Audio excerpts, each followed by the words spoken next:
ဒီခေါက်မှာတော့ကျွန်တော်တို့ date data type နဲ့ method တွေအကြောင်းလေ့လာကြည့်ကြမယ်နော်အဲ့တော့ကျွန်တော်ဒီမှာ file လေးတစ် file ဆောက်မယ်012 underscore tad date an underscore methods ပေါ့နော် .js ပြီးကျွန်တော်တို့ index.html file လေးထဲမှာနာမည်သွားပြောင်းမယ်ပေါ့နော်012 underscore okay control s ပြီးရင် index.html file လေးကို highlight လုပ်မယ်ပြီးရင်ညာဘက်အောက်က go live လေး live server ကိုဖွင့်မယ်ပေါ့နော်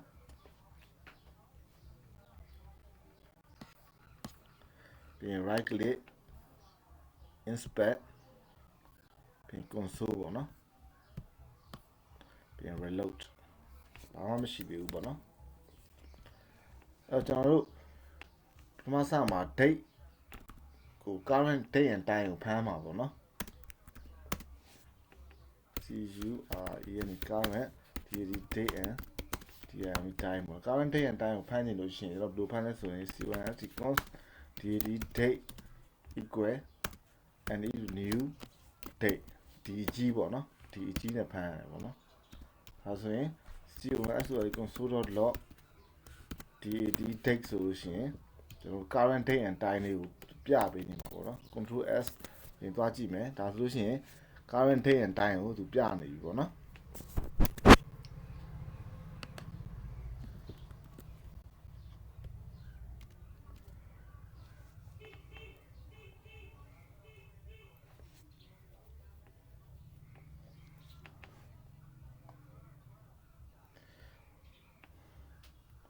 ပြီးရင် date မှာdate ရဲ့အစိတ်ပိုင်းတွေကိုလိုချင်တယ်ပေါ့နော် date ရဲ့အစိတ်ပိုင်းတွေကိုလိုချင်လို့ရှိရင်အမျိုးယူလို့ရတယ်ပေါ့နော် gd get pass of dad date ပေါ့နော် pass of the date ပေါ့နော် pass of the date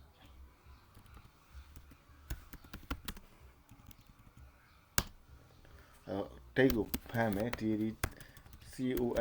const dad date equal and new dg date ပေါ့နော်ဒါက current date and time ကိုရပြီအဲ့ထဲမှာကျွန်တော်တို့လိုချင်တဲ့အစိပ်ပိုင်းလေးကိုဖမ်းမယ်ဆိုရှင်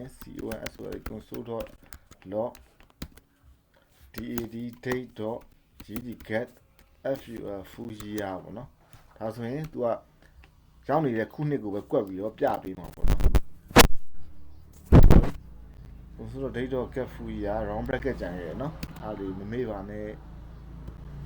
မားသေးပြတယ် round bracket ကြံခဲ့တယ်ဒါဆိုရင်လက်ရှိ date ထဲမှာ तू ကခုနှစ်တစ်ခုကိုပဲကွက်ပြီးတော့ပြပေးမှာပေါ့နော်ပြီးရင် console.log dad date.gdget month ပေါ့နော် get month round bracket ဒါဆိုရင်လောက်ကိုပဲ man ကိုပဲလောက်ကိုပဲကွက်ပြီးတော့သူပြပေးမှာပေါ့နော်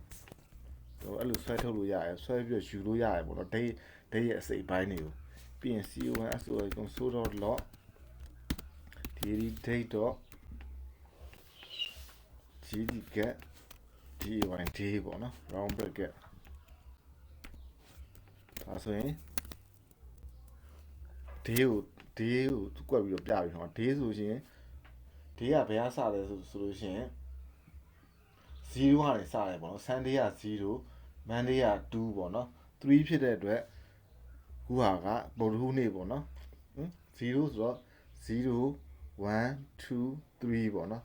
3ဖြစ်တဲ့အတွက်ဒါဗုဒ္ဓဟူးနေ့လို့အဓိပ္ပာယ်ရတယ်ပေါ့နော် Sunday က0ပေါ့နော် Sunday က0 SUND Sunday 0ကနေစတယ်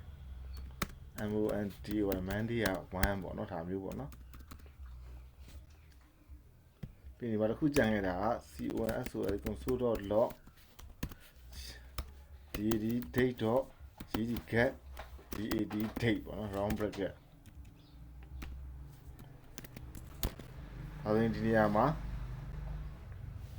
10ရက်နေ့ဆိုပြီးတော့ပြရမယ်ပေါ့နော်ဒီနေ့က10ရက်နေ့ဖြစ်တဲ့အတွက်သူက30ဆိုပြီးပြရတယ်ပေါ့နော်10ရက်နေ့ပြီးနာယူယူမယ်ဆိုရင်လည်းလွယ်ပါတယ် console.log dad date.gdget HOU က hour ဆို hour မှာ s ပါတယ်နော် round bracket ဒါဆိုရင်14နာရီပေါ့နော်2နာရီပေါ့မိနစ်ကိုယူမယ်ဆိုရင်လည်းအဲ့တိုင်းပဲ C1 SOL console.log dd date.gd get minus minutes ပေါ့နော် round bracket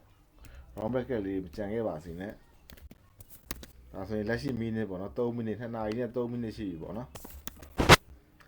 ပြင်စက္ကန့်အောင်ယူမယ်ဆိုရင်ထိုနည်း၎င်းပဲ console.log dd date.gd get seconds seconds ပေါ့နော် round bracket လေးကြံခဲ့ပါစေနဲ့ဒါဆိုရင်58စက္ကန့်ပေါ့နော် okay ဒါတော့ date ရဲ့အစိပ်ပိုင်းတွေကိုလှမ်းယူတာပေါ့နော်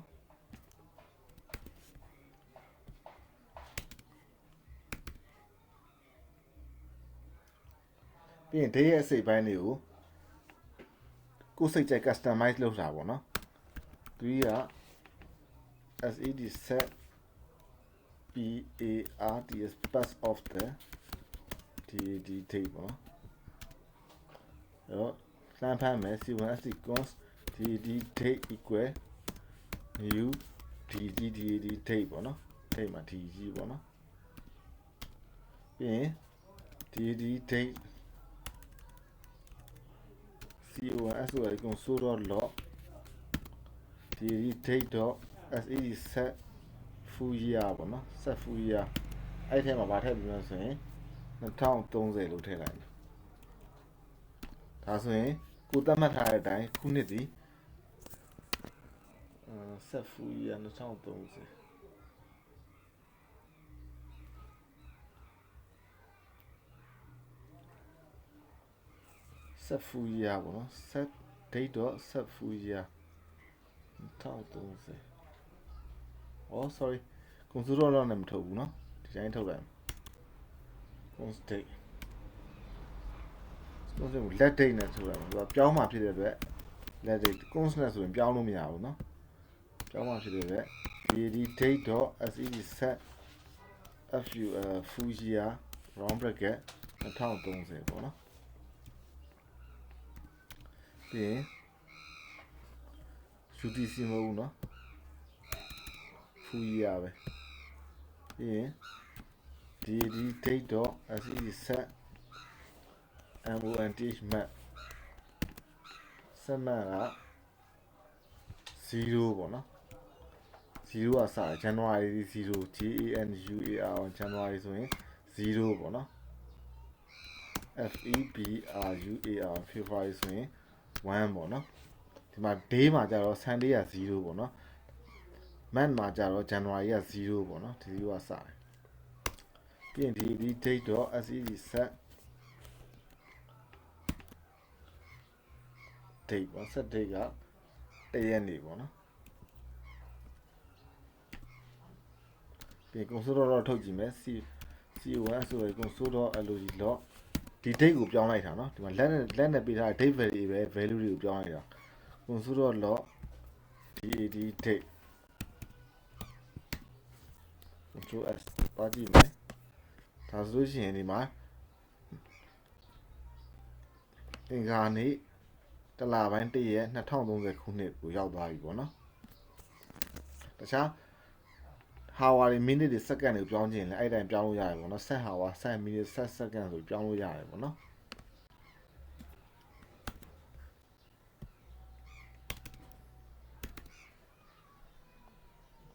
ပြီးရင် date ကို format ချမယ်ပေါ့နော်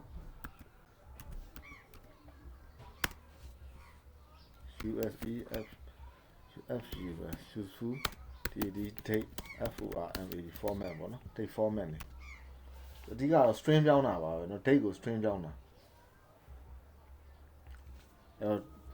အဲ့တော့ c1 const date ကိုဖမ်းမယ် dd date equal new dg date round bracket semicolon ပြီးရင် console.log dad date dot to string string ပေါ့နော် to string round bracket ကြည့်လိုက်မယ်ဒါဆိုရင် date ကို string အနေနဲ့ပြပေးတယ်ပေါ့နော် string value ဖြစ်သွားပြီပေါ့နော် date ကဒါ နောက်တစ်ခုကကြတော့ console.log daily date.to daily date string ပေါ့နော် date.date string round bracket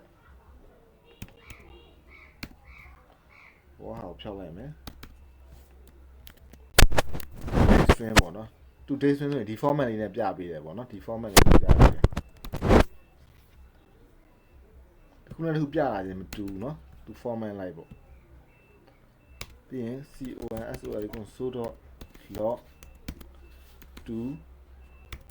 daily date.to time string ပေါ့နော် time string round bracket အဲဆိုရင်ဒီ format လေးနဲ့ပြပေးတယ်ပေါ့နော်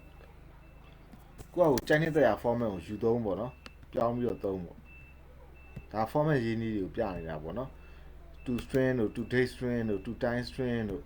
လို့ရှိရင်ဘာလာမလဲဆိုရင် to iso string လာမယ်ပေါ့နော် console.log daily date.to iso string round bracket ပေါ့နော် iso string ဆိုရင်ဒီ format လေးနဲ့ပြပေးလိမ့်မယ်ပေါ့နော်ဒီ format လေးနဲ့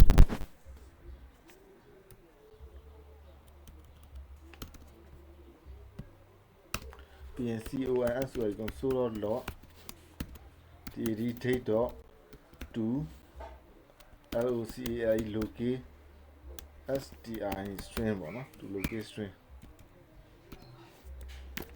ဒါဆိုရင်ဒီ format လေးနဲ့ပြပြီနော်မြင်းဆောင်လေးနဲ့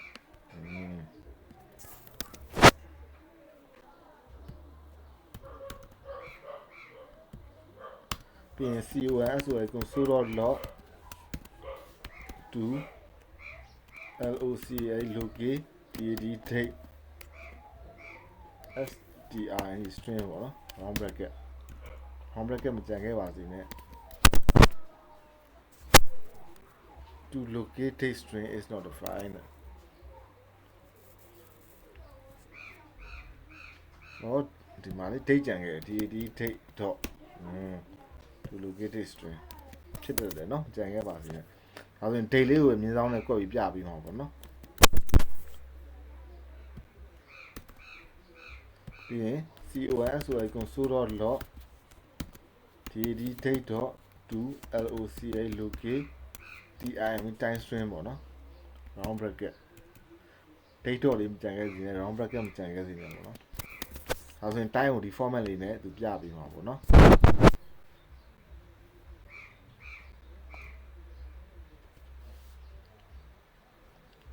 ဒါကတော့ date နဲ့သက်ဆိုင်တဲ့ format တွေပေါ့နော်ကိုနှစ်သက်တဲ့ format ကိုယူသုံးပေါ့နော်အဲ့တော့ date data type နဲ့သူနဲ့သက်ဆိုင်တဲ့ method တွေကတော့ဒီလောက်ပါပဲเนาะအဲ့တော့ဒီလောက်နဲ့တစ်ခန်းရပြစေ date အကြောင်းပေါ့နော်